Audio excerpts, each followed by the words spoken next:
Long time, Matt, Dad said, holstering his shotgun on his leg. He stepped into the room looking like something out of a time machine. He looked every bit the asshole I remembered him as, right down to his neat cropped hair, thick leather jacket, 5 o'clock shadow, and wait, was that night vision goggles on his head? Eric, you alright over there? He said, making his way over to him.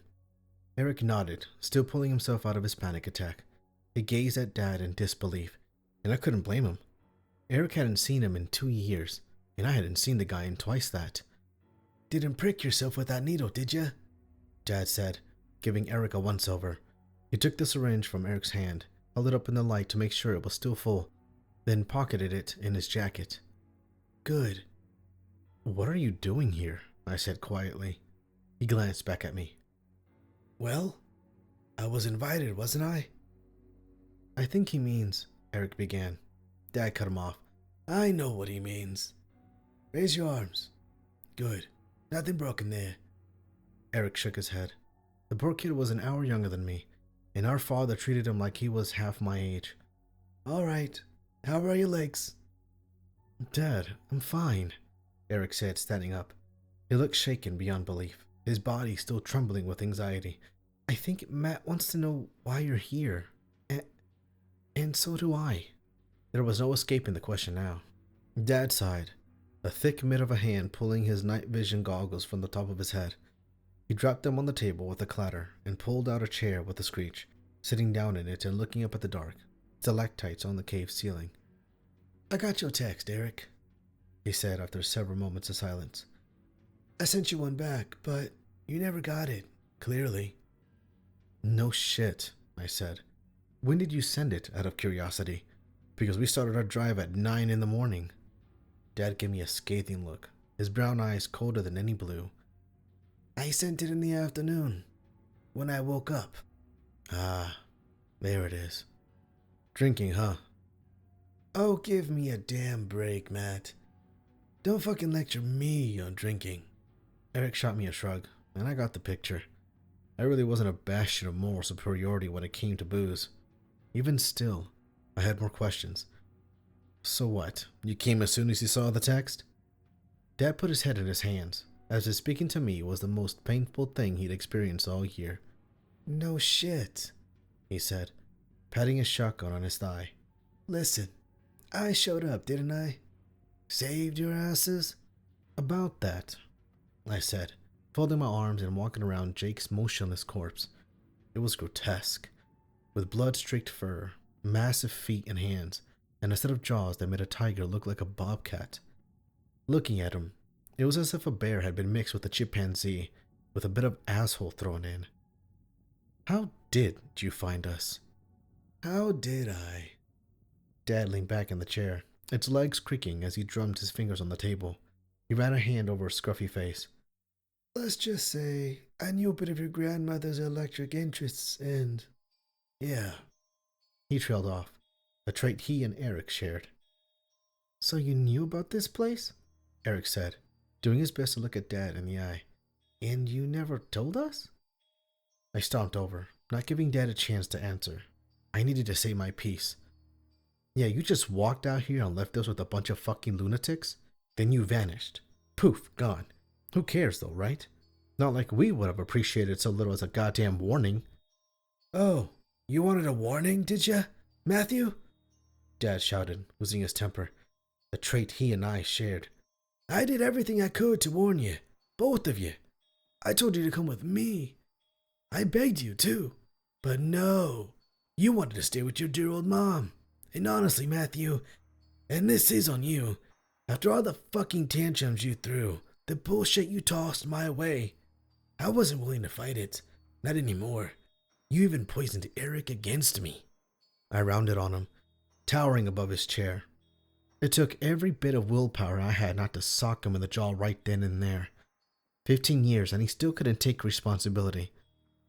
He patted down his jacket, irritated, before reaching inside and pulling out a pack of smokes. Who's per diem? Eric said quietly. I recognized that tone. It was one I'd heard 1,000 times before as a kid. He was trying to change the subject before Dad and I got too heated.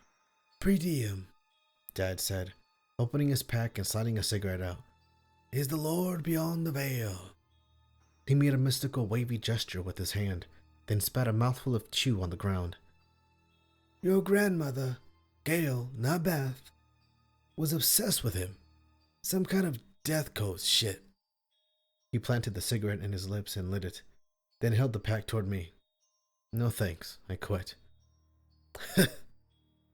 Dad waved out his match, taking a long drag on the dart before exhaling in a plume of smoke. You're a fucking dipshit, Matt. But that's a good call. He pulled another long drag. Smoking is expensive. Not as expensive as night vision goggles, I said, eyeing the dark green lenses on the table. Where'd you come across those? He didn't so much as glance at them. A store. The fuck you think I found them? Oh, now you're gonna start another fight, I said. I'm not starting shit.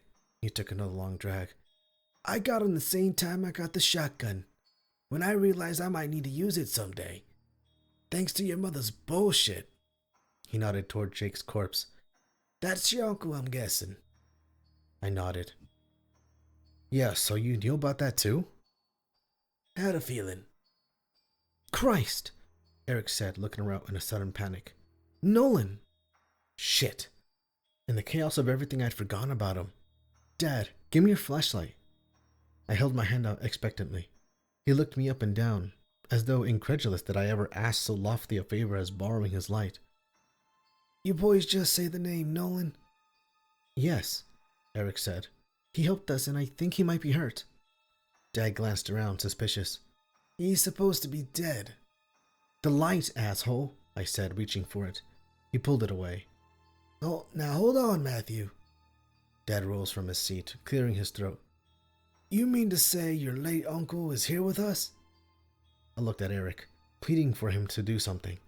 When it came to our dad, my opinion didn't mean a damn thing. Eric was the golden child. Dad, Eric said, stepping forward, hand me the light. I'll show you to him. A moment passed. All right, then. Show me the ghost. Eric took the light and swung it around, toward the center of the room where we'd seen Nolan crash against the table leg. Sure enough, his body was still there, unmoving. I ran to him, Eric following, the light bobbing up and down. Our dad took his time, still dragging on his cigarette. I fell next to Nolan's body, racking my mind to recall my first aid course from years ago. I leaned toward his jaws, his stench overpowering, and listened for breathing. Nothing. Not good. So, Dad said, coming up behind us and giving Nolan a nudge with his boot. This is the brother your mother mentioned. According to her, he died in a fishing accident. Clearly not the case, I said, frustrated. I opened Nolan's eyelids, and his yellow eyes had lost their glow. They glazed lifelessly at the ceiling. Fuck. I rolled him over to his back with all the strength I had, and they began attempting chest compressions with one good hand. Somebody want to give me a hand? He's dead, Dad said. He flicked his cigarette on the ground. I pressed and I pressed, doing everything I could, but my strength wasn't enough to move his cavity even a centimeter. Eric, give me a hand. Eric knelt down and Dad grabbed him by the shoulder and pulled him off. It's over, he said. Your uncle's dead. Let him rest in peace. I fell on top of Nolan's chest, the cuts on my face stinging as my tears slipped into them. He was the only person who tried to help us, I said, sobbing. The only one who tried warning us. Get up, Maddie. It ain't over yet, Dad said coldly. You don't get to speak, I screamed at him. You don't get to tell me when it's over. Everything was pouring out of me. All the hatred, the sadness, the regret, everything, like a tidal wave of emotion. You would have let him take us. He at least tried to help, and he died for it. Pull yourself together, Dad growled.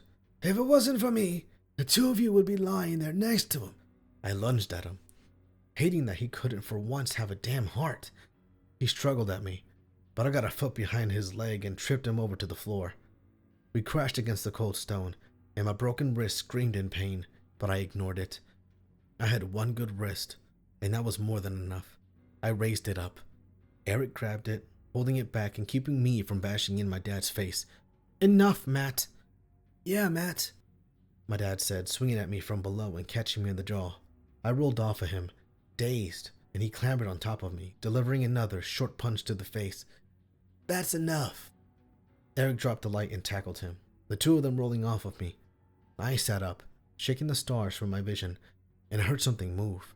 Not Eric, not Dad. I glanced at Nolan, who was still motionless. Fuck. "Stop it!" I shouted. "What?" Dad said. "Finally realize you've been throwing a goddamn tantrum this whole time?" "No!" I spat. "I thought I heard something."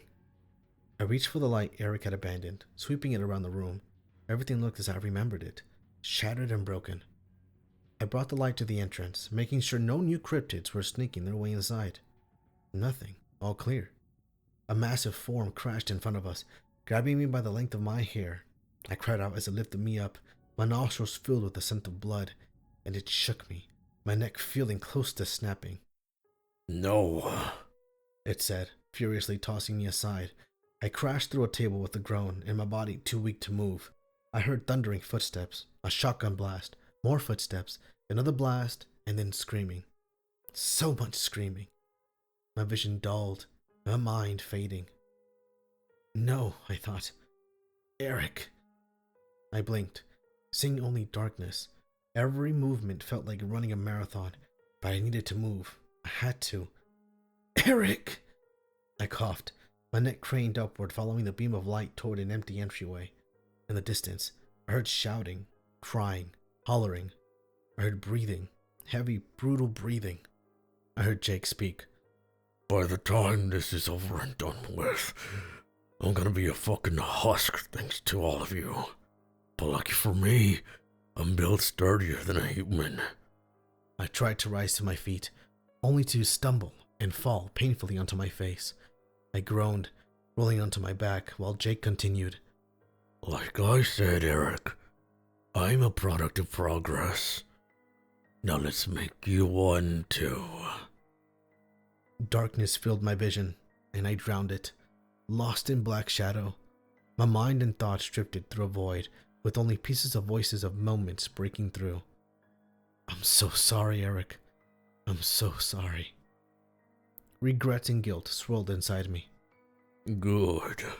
That's the needle done." "No. Dad had the needle.